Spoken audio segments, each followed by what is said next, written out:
पाकिस्तान का डायलेमा ये है कि इधर जो भी पॉपुलर लीडर्स गुजरे हैं इन्होंने किसी को भी तस्लीम नहीं किया, किसी को भी तस्लीम नहीं किया। और मुझे तो अफसोस होता है कि जो पार्टियां अपने आप को जमहूरियत का चैंपियन समझती है, बदकिस्मती से उनका किरदार देखो। अभी ये 19 कॉन्स्टिट्यूशनल अमेंडमेंट जो आ रही है कि the army under its present leadership even puts General Zia's dictatorial regime and cruelty in shade. आज जो हो रहा है madam, even war have limits. जंगों के भी कोई हदूद होते हैं। डोमेस्टिक लॉ हो या इंटरनेशनल लॉ हो, आप उठाए या इवन इस्लामिक लॉ उठाए, उसमें तो कहते हैं कि आपने औरतों पे हाथ नहीं उठाना, आपने बच्चों पे हाथ नहीं उठाना, आपने बूढ़ों पे हाथ नहीं उठाना। लेकिन इस मुल्क में जो जुल्म का बाजार 9 मई के बाद गर्म है, क्या हम बजा तौर पर अपना तकाबल गजा के मुसलमानों के साथ नहीं कर सकते? The only difference madam is कि वह पढ़ाई कर रहे हैं और इधर हमारे अपने साथ यही कर रहे हैं। मैडम स्पीकर,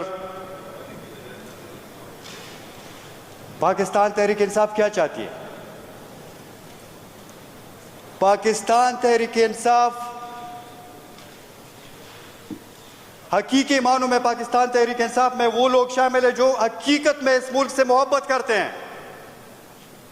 हम इमरान खान को एक मसीहा समझते हैं क्योंकि उसने अपने अमल से और अपनी 50 साल पब्लिक लाइफ से ये साबित किया है कि वो वाकई तौर पर इस मुल्क के लिए एक दर्द रखने वाला शख्स है। हम तो पाकिस्तान से एशियन टाइगर बनाना चाहते हैं। हम तो एगलिटेरियन सोसाइटी बनाना चाहते हैं where you uphold the principle of justice for all. ये ना हो कि मरियम बीबी के लिए एक कानून हो और सरदार अली अमीन खान के लिए दूसरा। मैडम आप उठाए, आप चेक करें, आजकल सब कुछ सोशल मीडिया पे मौजूद है। बिस्मिल्लाहिर्रहमानिर्रहीम। शुक्रिया मैडम स्पीकर। मैडम स्पीकर, ये 9 और 10 सितंबर को जो हुआ, अब तक उस पर काफ़ी बात हो चुकी है। मैं कोशिश करूंगा कि बात को मुख्तसर रखूं, लेकिन मैडम स्पीकर 10 सितंबर को जो भी हुआ, यकीनन वो इस मुल्क की तारीख़ में 10 सितंबर के दिन को एक तारीख दिन के तौर पर याद रखा जाएगा। मैडम स्पीकर, कोई भी मुल्क या इवन कोई भी घर एक कानून और कायदे के बगैर नहीं चल सकता। मुमालिक दस्तूर पे, कॉन्स्टिट्यूशंस पे चलते हैं और कॉन्स्टिट्यूशन में हर इदारे के किरदार का तयन होता है कि इस इदारे ने क्या काम करना है। इसके अलावा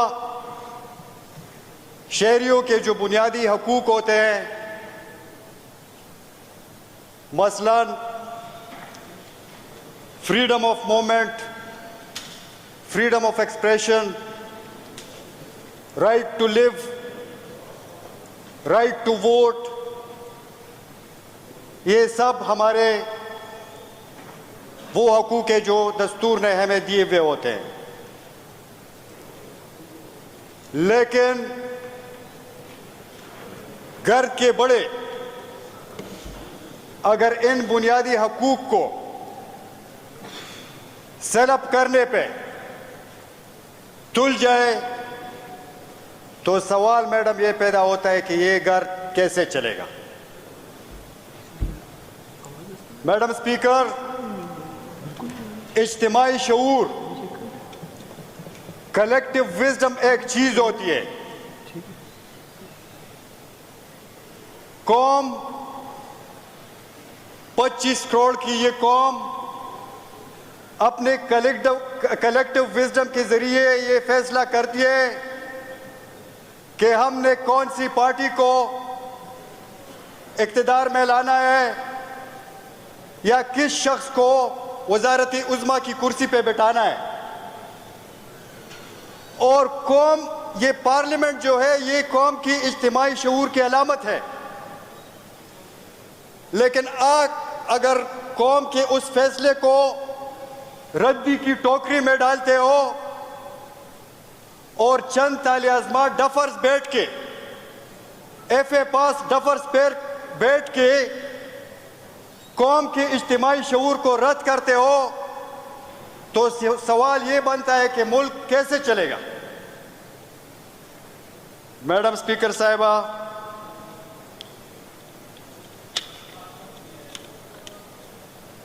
अब तक 9 सितंबर और 10 सितंबर के हवाले से बहुत बात हो चुकी है। 9 सितंबर हम जब स्कूल में होते थे तो एक मजमून होता था कि स्पीक जेंटली, और उसमें ये लिखा हुआ होता था कि it's better to rule the hearts by love than fear. क्यों आप कौम को डराना चाहते हो? आपने ईस्ट पाकिस्तान से कुछ नहीं सीखा, आपने बलूचिस्तान से कुछ नहीं सीखा, और वही करतूतों पे लगे हुए हो। आउट ऑफ 77 इयर्स जो हिस्ट्री हमारी बनती है इस मुल्क की, मैडम आप देखें 32-33 साल आपने डायरेक्ट हुकूमत की, कॉन्स्टिट्यूशन को रद्दी की टोकरी में डाल दिया, जो कि वो बहुत मुश्किल से 25 साल के बाद तो बना था। तो डायरेक्ट हुकूमत, पहले मार्शल लॉ के 10 साल, फिर अगले मार्शल लॉ के 4-5 साल, फिर तीसरे मार्शल लॉ के 9-10 साल, और उसके बाद फिर चौथे मार्शल लॉ के 10-12 साल। तो 77 साल में तो आपने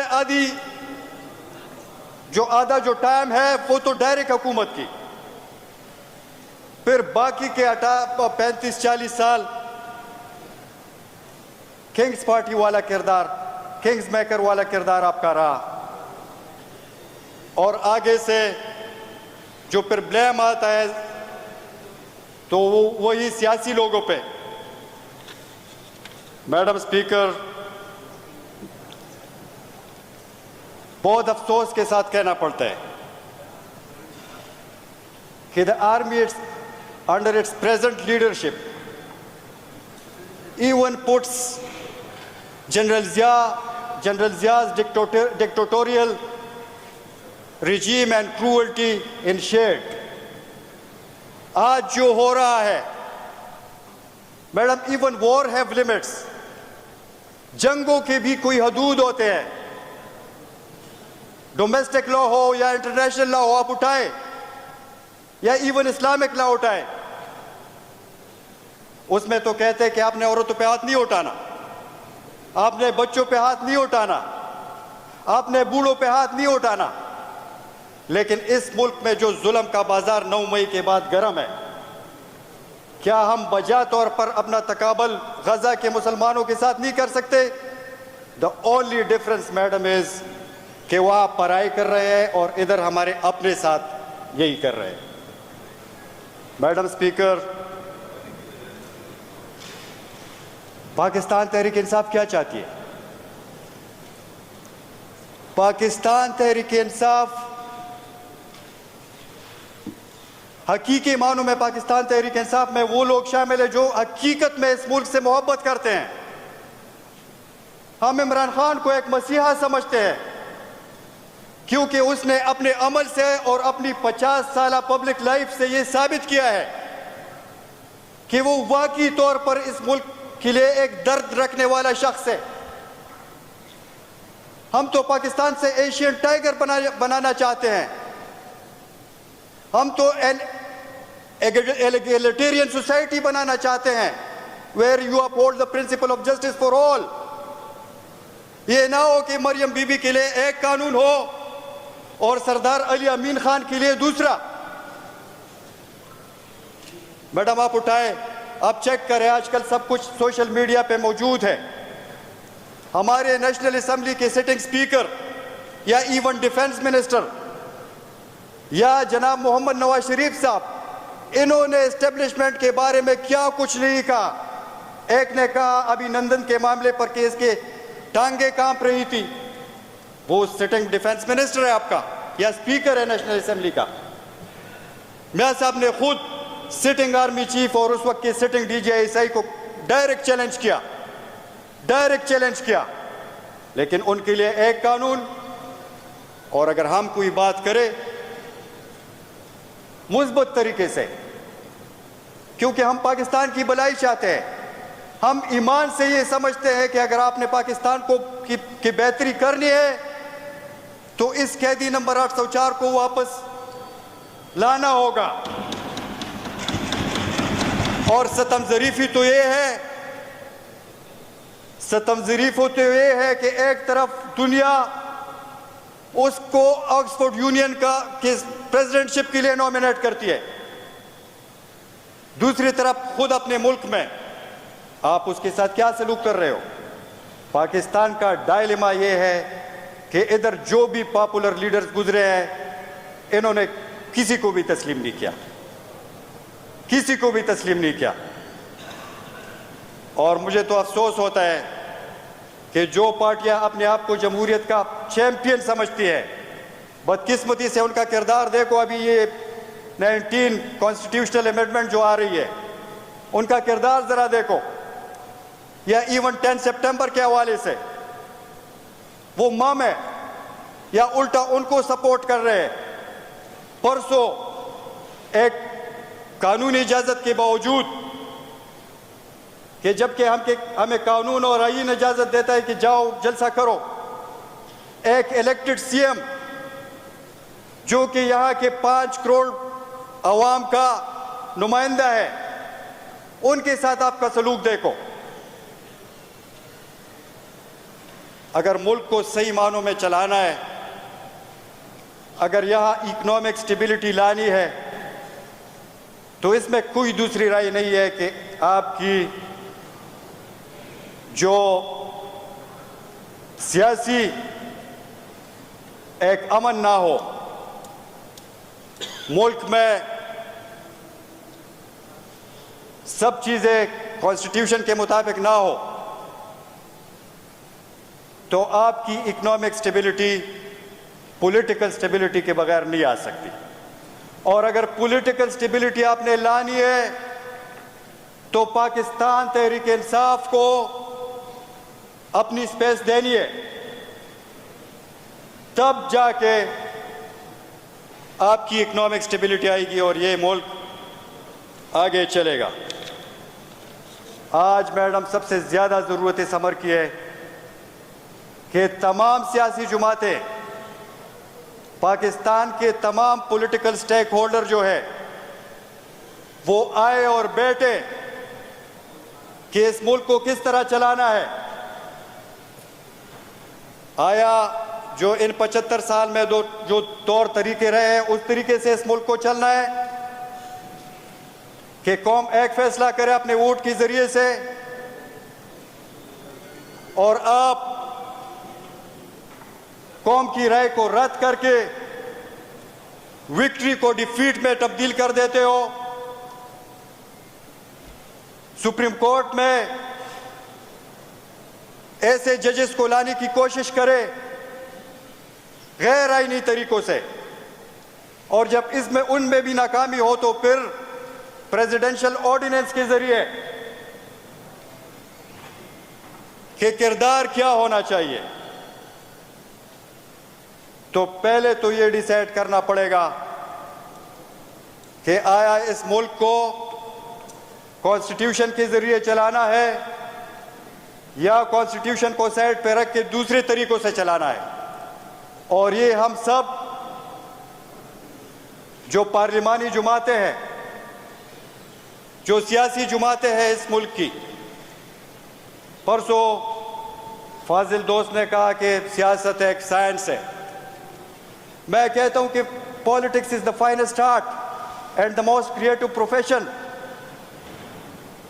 लेकिन इस सब के लिए, पार्लियामेंट की बालादस्ती के लिए, रूल ऑफ लॉ के लिए, इसकी सुपरमेसी के लिए, कॉन्स्टिट्यूशन के लिए, हम सबको मिल के बैठना पड़ेगा और ये सोचना पड़ेगा कि हमारी ये छोटी सी जो हिस्ट्री रही है, इससे सीखना, एटलीस्ट सीखना पड़ेगा कि फ्यूचर में हमने अपने नेक्स्ट जनरेशन्स को कैसा मुल्क देना है।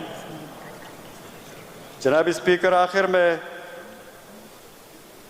मैं इस मौके से फ़ायदा उठाते हुए बुनेर में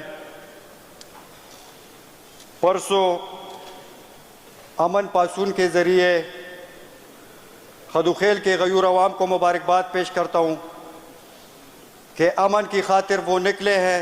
तमाम सियासी जमातें एक पेज पे हो के अमन के लिए उन्होंने एक रैली निकाली है और एक एहतजाजी प्रोग्राम किया है। तो इस फ्लोर से मैं उनको खदुखेल के तमाम गयूर अवाम को खिराज तहसीन पेश करता हूँ, क्योंकि जब अमन होगा तो सब कुछ होगा। बहुत बहुत शुक्रिया मैडम स्पीकर।